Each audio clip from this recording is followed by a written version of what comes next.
पर आप sleep paralysis के बारे में बता दीजिए। स्लीप पैरालिसिस एक ऐसी स्टेट होती है जब एक इंसान सोता है और उसको लगता है कि वो उठ नहीं पा रहा। ये एंटिटीज की वजह से होता है। ये एक सडन अटैक है। डेफिनेटली कमरे में, घर में या उनके साथ कोई स्पिरिट जुड़ी। बहुत लोगों को लगता है कि हमारे ऊपर आके कोई बैठ गया है। कैसी कंडीशंस बनती हैं जब स्लीप पैरालिसिस होता है? कईयों को लगता है कि उनका हाथ किसी ने पकड़ लिया है और वो आवाज भी निकालने की कोशिश करते हैं तो नहीं निकाल पाते। क्या स्लीप पैरालिसिस से किसी की मौत भी हो सकती है? बिल्कुल हो सकती है। हमारी आत्मा दूसरी दुनिया में जा चुकी है। ये सब चीजें एग्जिस्ट करती हैं? बिल्कुल करती हैं। जैसे हमारे लिए ये पैरानॉर्मल है, उनके लिए हम पैरानॉर्मल हैं। तो ये तो एग्जिस्ट करती है, ये दुनिया उनकी भी है। और ये उनके दिन होते हैं, ये उनकी होली दिवाली होती है। तो हमारी होली दिवाली एक्चुअली उनकी होती है क्योंकि हमें होली दिवाली पे बहुत अटैक्स होते हैं। रात में क्या करके सोए कि उसे एक सुरक्षा घेरा मिल जाए कि भाई इसके अंदर कोई रात में नहीं आएगा? ये किसी के साथ भी हो सकता है, इसलिए प्रोटेक्शन बहुत जरूरी है। आपका स्पिरिचुअल डिसिप्लिन बहुत जरूरी है, आपकी स्पिरिचुअल रूटीन बहुत जरूरी है।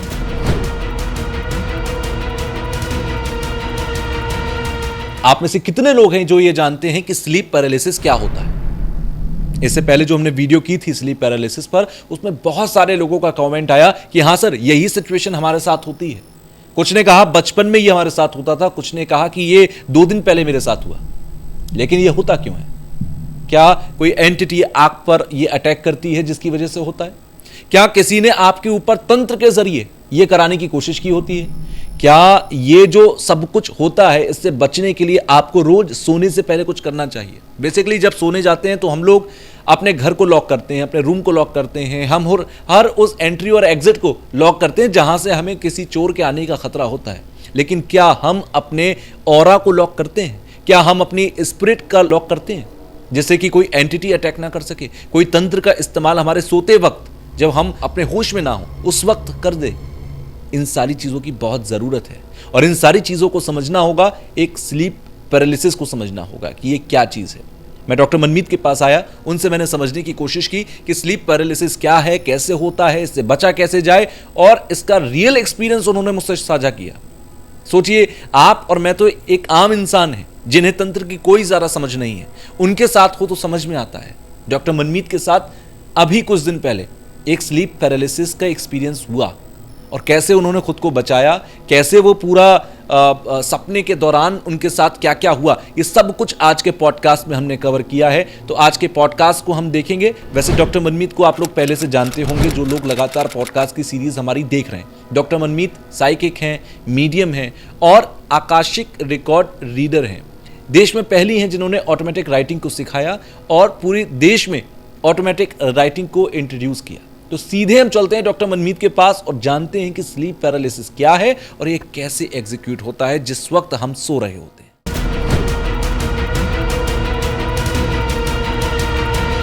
कैसे हैं मनमीत जी आप? मैं बिल्कुल ठीक हूँ तुषार। आज मैं एक ऐसे टॉपिक पर बात करना चाहता हूं जो शायद मेरे से ज्यादा आपकी ऑडियंस जानना चाहती है। आपको याद होगा, हमने एक बार बात की थी स्लीप पैरालिसिस के बारे में जी, और स्लीप पैरालिसिस की जो क्लिप थी, जो हमने वीडियो डाली थी, उस पर इतने रेस्पॉन्सेज आए हैं, इतने लोगों के क्वेश्चंस आए हैं कि हमें मजबूर होना पड़ा कि हम उस पर एक डिटेल्ड पॉडकास्ट बनाएं। क्योंकि बेसिकली मेरे पॉडकास्ट का मतलब ही यही होता है कि भाई लोगों की जो क्वेश्चंस हैं, जो क्वेरीज हैं, वो उन्हें उनके जवाब मिल जाए। तो स्लीप पैरालिसिस पर आज हम डिटेल में बात करेंगे और मैं ये जानने और समझने की कोशिश करूंगा कि क्या स्लीप पैरालिसिस की सिचुएशंस होती हैं, उनकी रेमेडीज क्या होती हैं। और अभी आपने भी मुझे एक किस्सा ऐसा बताया जो ऑडियंस को जानना चाहिए कि क्या होता है, वो आपका खुद का एक्सपीरियंस है। हाँ, आप वो शेयर करेंगे। लेकिन उससे पहले मैं जानना चाहता हूँ स्लीप पैरालिसिस होता क्या है। जो हमारी न्यू ऑडियंस है, जो हमें पहली बार देख रही है आज के पॉडकास्ट में, उन लोगों को एक बार आप स्लीप पैरालिसिस के बारे में बता दीजिए। स्लीप पैरालिसिस एक ऐसी स्टेट होती है जब एक इंसान सोता है और उसको लगता है कि वो उठ नहीं पा रहा। वो सपना देख रहा होता है लेकिन उस सपने में उसको किसी तरीके से बंधा हुआ फील हो रहा होता है, या तो उसकी बॉडी नहीं हिल पा रही होती। बहुत लोगों को लगता है कि हमारे ऊपर आके कोई बैठ गया है। कईयों को लगता है कि उनका हाथ किसी ने पकड़ लिया है। किसी तरीके से वो बद्ध हो जाते हैं और वो आवाज़ भी निकालने की कोशिश करते हैं तो नहीं निकाल पाते। एक पैरालाइज्ड सिचुएशन हो जाती है जिसमें ना आवाज़ निकलती है, ना हाथ पैर हिलते हैं। ये 2 मिनट की भी हो सकती है, कई बार 20 मिनट की भी हो सकती है, और एक इंसान बहुत हेल्पलेस फील करता है। और लोगों का क्वेश्चन होता है कि क्या ये किसी एंटिटी की वजह से है या क्या ये एक मेडिकल कंडीशन है। और जैसे कि मैंने अपने पिछले पॉडकास्ट में भी कहा था, ये एंटिटीज़ की वजह से होता है। और कहीं ना कहीं आपको कोई एकदम रोक लेता है और आप आगे नहीं बढ़ सकते, आप बिल्कुल उठ भी नहीं सकते, आपको एकदम दबा दिया जाता है। ये एक सडन अटैक है या ये एक ऑलरेडी आपके साथ एक स्पिरिट चल रही है और उसने अचानक से आपको इस तरीके का एक अटैक किया? दोनों चीज़ें हो सकती हैं। आप किसी कोई स्पिरिट आपके साथ चल भी रही हो सकती है और उसकी वजह से ये आपको बार बार हो सकता है। जिनका रिकरिंग स्लीप पैरालिसिस होता है उनके यहाँ तो डेफिनेटली कमरे में, घर में या उनके साथ कोई स्पिरिट जुड़ी हुई होती है। और जब किसी को रैंडमली होता है तो वो कोई विजिटिंग स्पिरिट हो सकती है और सिर्फ उस टाइप के लिए, उस टाइम के लिए उनके साथ जुड़ी हुई हो सकती है। अच्छा, कंडीशंस कैसी बनती हैं? मान लीजिए किसी को स्लीप पैरालिसिस हो रहा है, बहुत सारे लोग मुझे लगता है इस दुनिया के अंदर ऐसे होंगे जिनके साथ ये सारी सिचुएशंस होंगी, लेकिन उन्हें पता नहीं है कि ये है क्या, कितना घातक है, इसकी रेमेडी क्या है, इसको ठीक कैसे करें। कैसी कंडीशंस बनती हैं जब स्लीप पैरालिसिस होता है? मैं आपको क्या बताऊं कैसी कंडीशंस बनती हैं। परसों ही सुबह मेरे साथ हुआ स्लीप पैरालिसिस। ओके। तो अगर जो इंसान तंत्र में है, जो इंसान विद्याओं में है, जो इंसान पूजा पाठ करता है, अगर उसके साथ भी हो सकता है तो ये किसी के साथ भी सकता है। आपके साथ ये हुआ? ये मेरे साथ हुआ। क्या हुआ था? इसको तो खैर मैं प्रोफेशनल हैजर्ड कहूँगी। जैसे जो शेफ़ होता है, कभी उनका हाथ कटेगा भी और जलेगा भी, क्योंकि वो ऐसे एलिमेंट्स के साथ हैं। बिल्कुल। तो मेरे साथ ऐसा हुआ कि जब मैं सुबह उठी और मैंने अपनी प्रेयर्स वगैरह कर ली तो मुझे उस दिन काफ़ी थकान हो रही थी और मैंने सोचा कि थोड़ी देर लेट जाती हूँ। और मैं अपने बेड पे जाके वापस लेट गई। ये टाइम था सुबह के 6 बजे का। वो इसलिए याद है क्योंकि मैंने सोचा बस 10 मिनट के बाद एक बार और उठ जाऊंगी। लेकिन जब मैं लेटी तो एकदम मेरे को ऐसा लगा कि एकदम नींद आ गई, जो अपने में बहुत अननेचुरल है, क्योंकि आप सुबह एक बार उठ चुके हो, अपना काफ़ी कर चुके हो थोड़ा बहुत काम, और उसके बाद आप सो रहे हो तो इंसान थोड़ा अवेक ही रहता है, बहुत एकदम नहीं सो जाता, गहरी नींद। लेकिन मुझे लगा कि जैसे किसी ने कोई दवाई पिलाई हो और एकदम मैं गहरी नींद में चली गई। उससे एक शाम पहले मेरे क्लाइंट्स हैं और स्टूडेंट्स भी हैं, उनकी कोई एंसेस्ट्रल प्रॉब्लम चल रही है स्पिरिट्स को लेके, और हम केस स्टडीज़ डिस्कस कर रहे थे कि कल इनका इलाज कैसे किया जाएगा। और मैंने उनको कहा था कि मैं कल आपको बताऊंगी कि मैं क्या कर सकती हूँ आपके लिए। तो जब मैं वो 6 बजे मेरे को ये स्लीप पैरालिसिस के लिए पहले नींद जो आई, उसमें मैंने देखा कि मैं इन दोनों बच्चों के पास जा रही हूँ, मतलब ये मेरे स्टूडेंट्स हैं। बिल्कुल। और मैं इनके घर जा रही हूँ। इनका घर झारखंड में है, लेकिन मेरे को ऐसा लगा कि मैं इनके घर बॉम्बे में जा रही हूँ।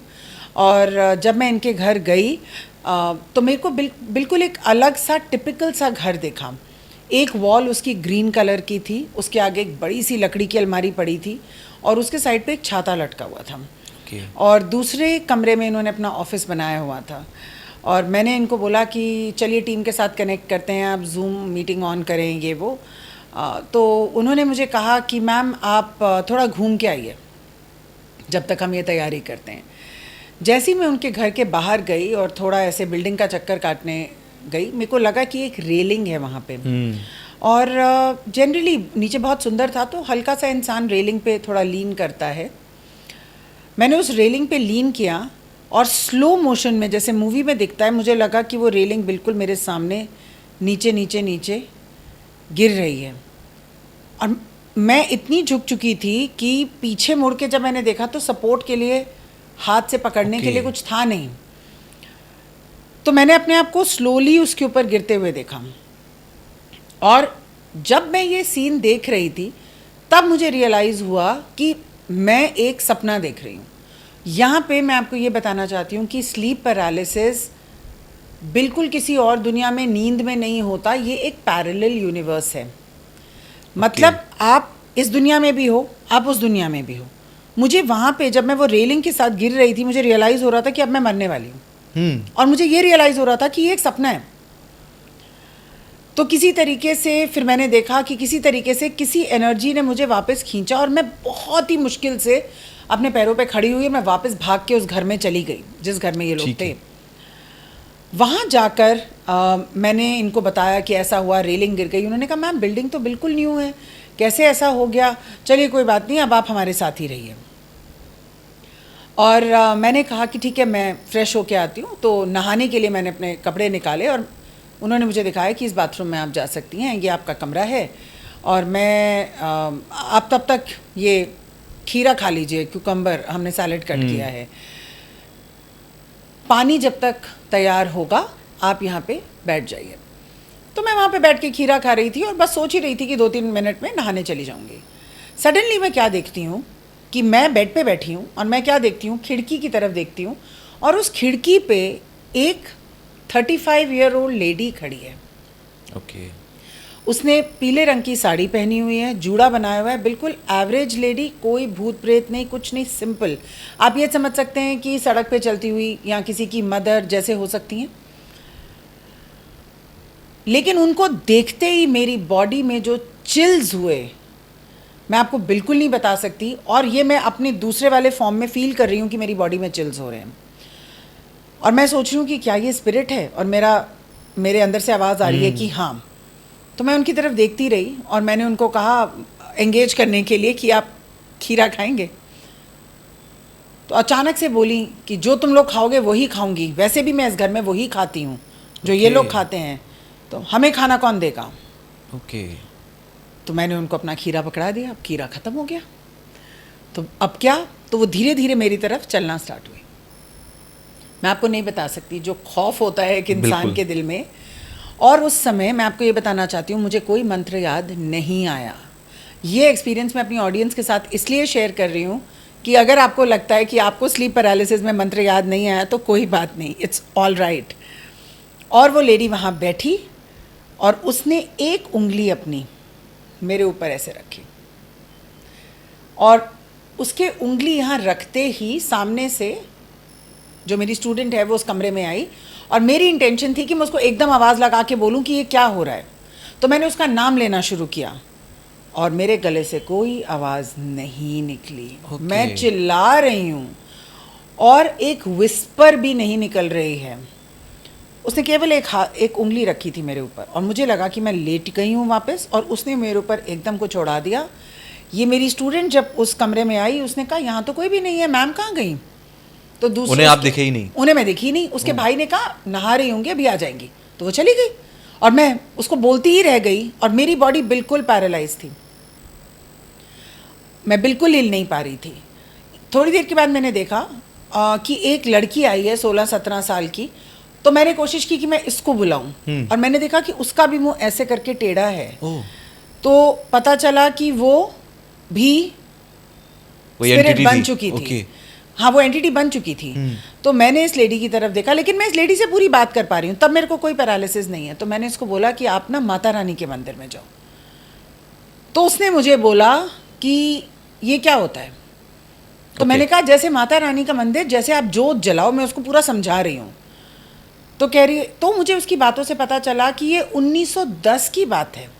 ये स्पिरिट 1910 की फंसी हुई है। मतलब कि वो स्पिरिट्स को लग रहा है कि अभी 1910 का साल चल रहा है। हाँ, और ये बात मुझे को और भी चौंक आ गई कि इतनी पुरानी स्पिरिट 114 इयर्स पहले।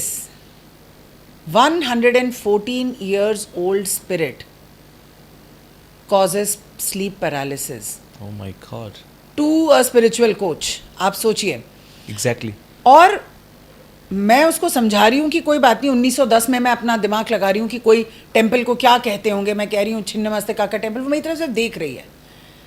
तो मैंने उसको कहा अच्छा अपनी उंगली हटा लीजिए मेरे ऊपर से। और जब उसने उंगली रखी हुई थी तुषार, मेरी बॉडी में एक जैसे सांप का जहर, वो मीठा मीठा मीठा मीठा पूरा फैल जाता है, दर्द सी होने लग जाती, पूरी बॉडी सुन्न हो गई। उसने वो हाथ हटा लिया और काफ़ी देर तक मैं स्ट्रगल करती रही इसी में। To cut a long story short, बहुत स्ट्रगल की मैंने। अब ये मैं आपको बताना चाहती हूँ कि जो मेरा ये वाला पार्ट था सोया हुआ, यहाँ तक मेरे को बहुत डिस्ट्रेस के सिग्नल्स मिल रहे थे कि यहाँ तो कुछ हो ही नहीं पा रहा है। और मैंने फाइनली सोचा कि मैं ऐसे तो नहीं मर सकती, मेरे बच्चे छोटे हैं, मैंने अभी बहुत कुछ करना है, ये नहीं हो सकता।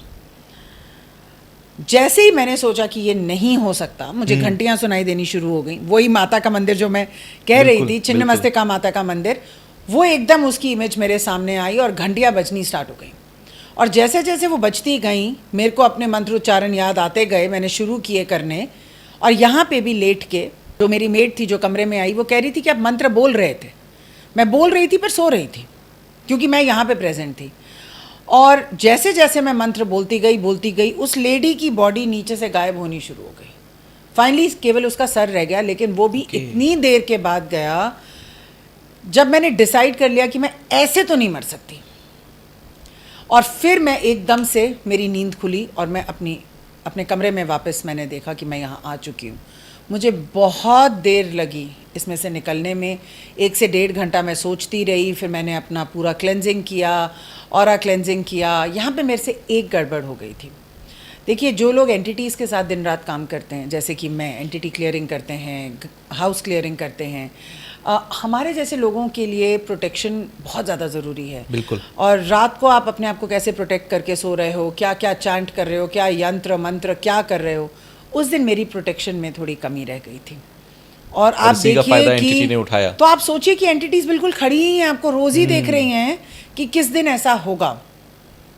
लेकिन यहाँ मैं आपको ये बताना चाहती हूँ कि ये नॉर्मल इंसान के साथ हो सकता है, ये किसी के साथ भी हो सकता है।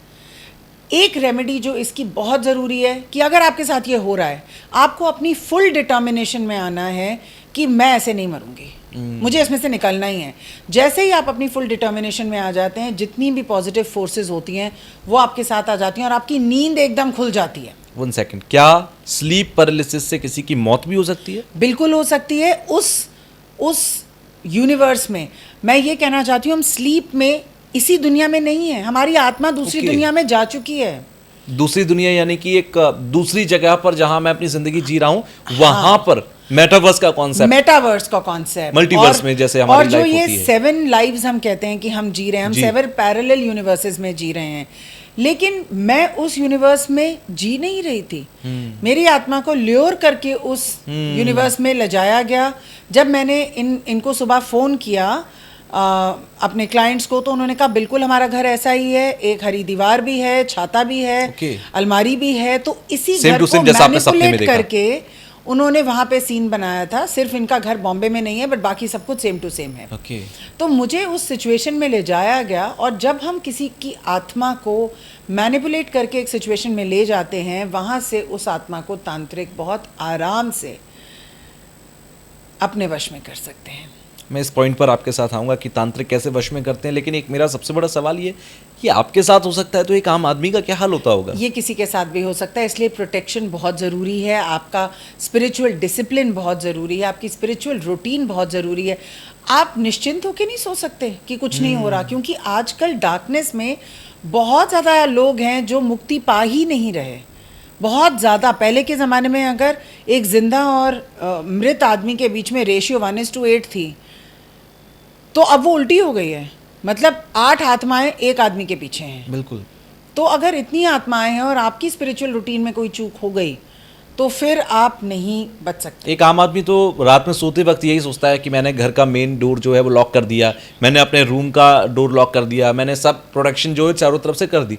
बट वो ये, मुझे तो आपकी बातों से ऐसा लग रहा है कि आपने अपनी बॉडी के लॉकर्स को लॉक किया नहीं किया, यह सबसे बड़ी बात है। क्योंकि आजकल स्पिरिचुअल वॉरफेयर ही एक्चुअल वॉरफेयर है। देवासुर संग्राम अब इसमें आ चुका है। बायोलॉजिकल वॉरफेयर खत्म हो गया, सब कुछ खत्म हो गया। अब जो वॉरफेयर चल रहा है, the fight between light and darkness is on the spiritual level now. वो आपके अंदर ही चल रही है। आपके अटैक, आपके ऑरा पे अटैक हो रहा है, आपके घर पे अटैक हो रहा है, आपके बच्चों के अटैक हो रहा है, दिमाग मैनिपुलेट किए जा रहे हैं। तो अटैक अब डार्कनेस का जो है वो आपको अच्छी अच्छी चीज़ों की तरफ ल्योर करेगा, जैसे कि सोशल मीडिया, शराब, नाइट क्लब्स। ये डार्कनेस के आपको रिझाने के तरीके हैं, क्योंकि उसके बाद तो आप अपनी स्पिरिचुअल प्रोटेक्शन भूल ही जाएंगे। और उसके बाद वो आप पे अटैक करेंगे। बिल्कुल। तो अब हम किसी और वॉरफेयर पे चले गए हैं, ये दुनिया किसी और लेवल पे चली गई है। पहले चोर घर के दरवाजे से आते थे, अब वो ऑलरेडी आपके घर में हैं। अब आपका जो दरवाज़ा है वो आपका ऑरा है, आपकी ऑरा स्ट्रेंथनिंग है। मैं एक स्प्रे यूज़ करती हूँ, उस रात को मैंने वो स्प्रे भी यूज़ नहीं किया, जो नेगेटिविटी स्प्रे है वो भी यूज़ नहीं किया, और बहुत नींद आ रही थी, ऐसे ही सो गई। और इतनी ही दूरी पे, मतलब आप सोचिए। और लोग कहते हैं रात को होता है स्लीप पैरालिसिस, मुझे सुबह 6:10 पे स्लीप पैरालिसिस हुआ, जो कि खुद में बहुत स्ट्रेंज है कि आप तो इतना ज़्यादा फॉलो करते हैं सारी चीज़ों को, जी। और उसके बाद बस एक दिन आपसे चूक हुई और आपके साथ ये इस लेवल पर हुआ। एक आम आदमी जब सोता है, और बहुत सारे लोगों के कमेंट्स थे नीचे उस वीडियो पर, उनमें से बहुत सारे लोग कह रहे हैं सर ये मेरे साथ तो 2 दिन पहले हुआ, बहुत सारे लोग कहते हैं सर ये मेरे साथ बचपन में होता था अब नहीं होता, कुछ लोग कहते हैं कि सर ये मेरे साथ साल में 1-2 बार हो जा रहा है। रैंडमली होना कि कभी कभी हुआ या बचपन में हुआ या 1-2 बार ही हुआ, ये एक केस है। दूसरा एक केस है कि जिसको बार बार होता है, हर महीने होता है, हर वीक होता है, और एक निश्चित समय पर होता है या निश्चित दिनों पर होता है। क्या दोनों केसेस अलग हैं या ये केसेस एक जैसे हैं? दोनों केसेस बिल्कुल अलग हैं। स्लीप पैरालिसिस का एक रीज़न आपकी महादशा अंतर्दशा हो सकती है।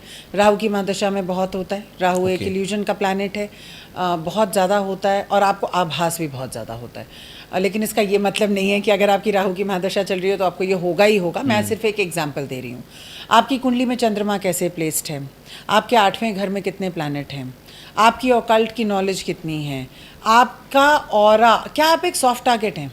हाँ, एग्जैक्टली। अगर आप सॉफ्ट टारगेट हैं, आपकी मून की प्लेसमेंट ऐसी है, आपके लग्न लॉर्ड में स्ट्रेंथ नहीं है, आपके 1, 5, 9 हाउसेस स्ट्रांग नहीं हैं, आपका शनि किसी तरीके से पड़ा हुआ है आपके हॉरोस्कोप में, ये आपको एक सॉफ्ट टारगेट बनाते हैं। और जो भी सॉफ्ट टारगेट होगा उसको स्लीप पैरालिसिस जल्दी होगा। मतलब उसकी बॉडी की टेंडेंसी है ये एनर्जीज को कैच करने की। और हमें ये ध्यान रखना है कि अगर किसी क्लाइंट की टेंडेंसी है इसको कैच करने की, तो उनका प्रोटेक्शन रूटीन बिल्कुल अलग होगा, और एक ऐसा इंसान जिसकी बहुत स्ट्रॉन्ग वो है उसकी प्रोटेक्शन अलग होगी।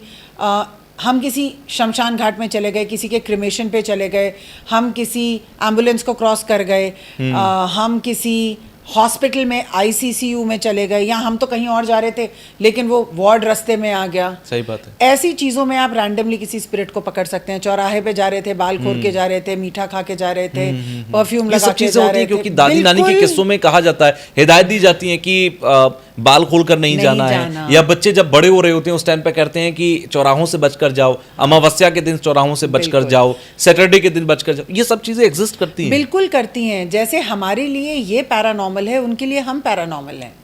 तो ये तो एग्जिस्ट करती है, दुनिया उनकी भी है। और ये उनके दिन होते हैं, ये उनकी होली दिवाली होती है। तो हमारी होली दिवाली एक्चुअली उनकी होती है, क्योंकि हमें होली दिवाली पे बहुत अटैक्स होते हैं, क्योंकि वो शक्तियां अपनी चरम सीमा पर होती हैं। आपने कहा कि आप एक प्रोटेक्शन लेकर रात में सोते हैं जो आपको एंटिटीज के अटैक से बचाती हैं। क्या ये एक आम आदमी अपने घर में भी कर सकता है? रात में क्या करके सोए कि उसे एक सुरक्षा घेरा मिल जाए कि भाई इसके अंदर कोई रात में नहीं आएगा? ये थोड़ा सा मुश्किल है डिफाइन कर पाना, पर फिर भी मैं एक बेसिक आपको ज़रूर बताती हूँ। जहाँ पे भी आप सोते हैं, वैसे भी बेडरूम में कहते हैं कि कपूर से शुक्र की एनर्जी अच्छी होती है। आप वहाँ पे कपूर जलाएं। इसका मतलब कपूर को आग ना लगा दें, कैम्फर में डिफ्यूज़ करें। नीचे जो कैंडल लगाते हैं और ऊपर कपूर होता है, ठीक है। रात को लाइट का जगना, एक दिए का जगना एक लाइट का प्रतीक होता है, तो ये किसी हद तक आपको ये देता है। कई लोगों के घर में कृपान या चाकू को कहते हैं मैट्रेस के नीचे, सर के नीचे रख लीजिए।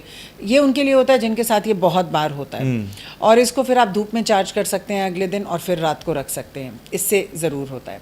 बच्चों के तकियों के नीचे अगर उनको हो रहा है तो आप एक पाउच में नमक रख सकते हैं। उस नमक को अगर आप बजरंग बाण के 108 पाठ के हाथ में पकड़ के उसको बजरंग बाण के 108 पाठ करें, एक ही दिन में नहीं कर सकते तो कोई बात नहीं, आप वहाँ पे रख लीजिए अपने मंदिर के पास, और वहाँ पे बैठ के जब आप कर रहे हैं, जब भी आपका 108 ख़त्म होता है और आप हवन करेंगे, उस हवन की थोड़ी सी उसमें राख मिला दीजिए। इस पाउच को आप भी अपने मैट्रेस के नीचे रख सकते हैं, आपके बच्चे भी इससे प्रोटेक्टेड रह सकते हैं।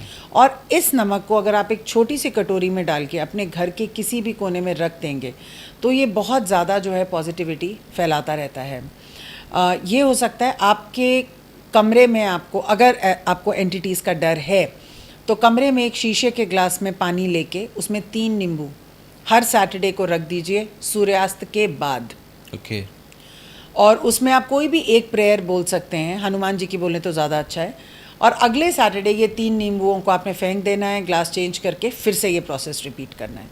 तो ये जो 3-4 चीज़ें हैं, इनसे आपका एक बचाव हो सकता है। बैकफ्लावर का एक स्प्रे आता है, negativity spray, shield spray. Shield क्या होती है? हमारी कवच।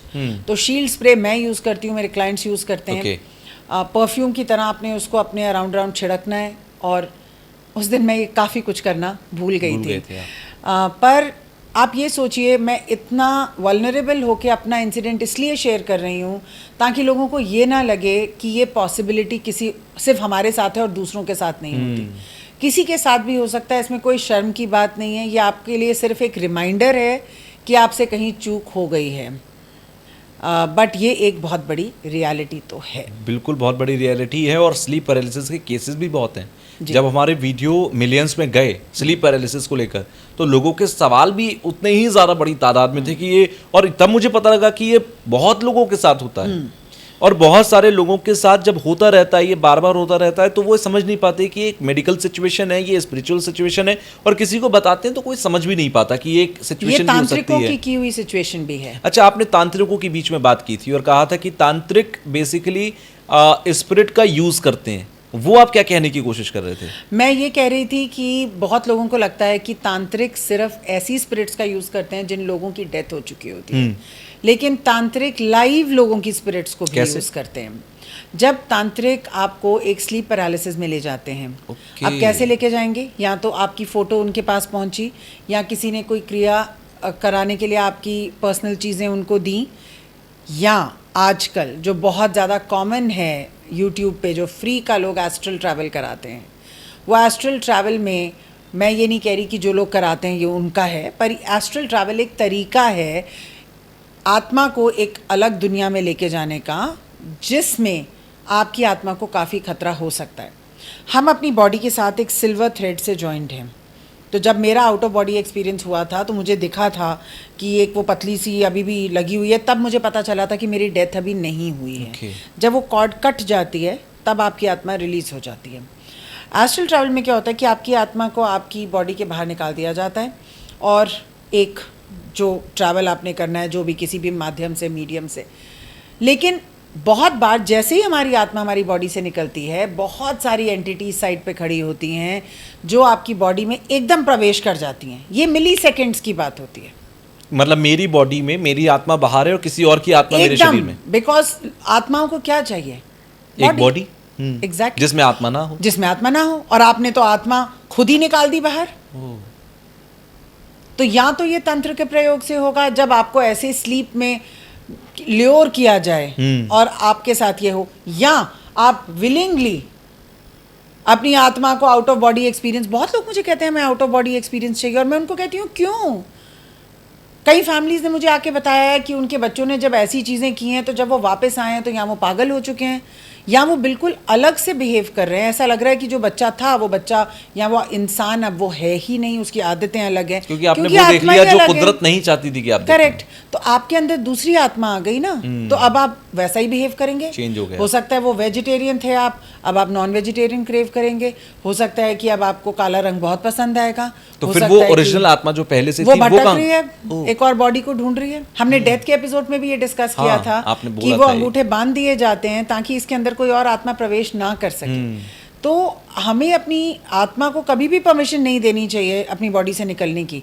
ये कोई बहुत एक्साइटिंग चीज नहीं है डिस्कवर करने के लिए। ये मेडिटेशन कोई एडवेंचर नहीं है लाइफ का। एडवेंचर नहीं है, क्योंकि अगर आपकी बॉडी से आत्मा निकली एक माइक्रो सेकेंड के लिए भी, आकाशिक रिकॉर्ड्स में हम इसको ब्रेथ ऑफ लाइफ कहते हैं। ओके। तो जब हम आकाशिक पे बात करेंगे किसी और में, मैं आपको बताऊंगी, तो कई बार आत्मा पैदा होते ही बदल जाती है। ओके। आपने देखा होगा कि हमारी नानी दादी नए नए बच्चों को कितना प्रोटेक्ट करके रखती थी और कहती थी नर्सरी में भी है तो भी एक इंसान देखता रहता था उस बच्चे को, एक प्रोटेक्टिव नजर से देखता बहुत सारी प्रोटेक्टिव चीजें पहनाई जाती थी बचपन में, दादी नानी पहनाती थी, क्योंकि इतना वल्नरेबल सॉफ्ट होता है बच्चा कि आत्मा निकल जा आ सब कुछ हो सकता है उसके साथ। तो जब हम ऐसी प्रक्रियाएं करते हैं, ऐसी मेडिटेशंस करते हैं, हमें बहुत ध्यान रखना चाहिए कि हम परमिशन ना दें अपनी आत्मा को बाहर निकलने के लिए। तो तांत्रिक अब सिर्फ मृत लोगों की आत्मा पर तंत्र नहीं करते, अब वो जीवित लोगों की आत्मा पे भी तंत्र करते हैं। एक लास्ट क्वेश्चन मेरा आपसे इस पर है कि क्या स्लीप पैरालिसिस, एक तो सिचुएशन ये है कि हुआ और एक किसी ने किया, तो क्या ये दोनों सिचुएशंस होती हैं कि कोई करके भी, कोई तंत्र का इस्तेमाल करके भी आपके साथ स्लीप पैरालिसिस कर सकता है? बिल्कुल बिल्कुल, कोई तंत्र का प्रयोग करके आपको स्लीप पैरालिसिस में डाल सकता है। आप उठो तो आपकी बॉडी का एक पार्ट एक्चुअली पैरालाइज्ड हो गया हो, आपको डर के मारे हार्ट अटैक आ जाए, क्योंकि आप उठ ही नहीं पा रहे, आपको इतना पैनिक हो गया, इतना ट्रॉमा हो गया, तो आपका हार्ट फेल हो सकता है, आपको एकदम पैनिक हो सकता है। और धीरे धीरे धीरे, ये एक मारण का तरीका है ना, बिल्कुल। धीरे धीरे स्लो पॉइजन स्लो डेथ।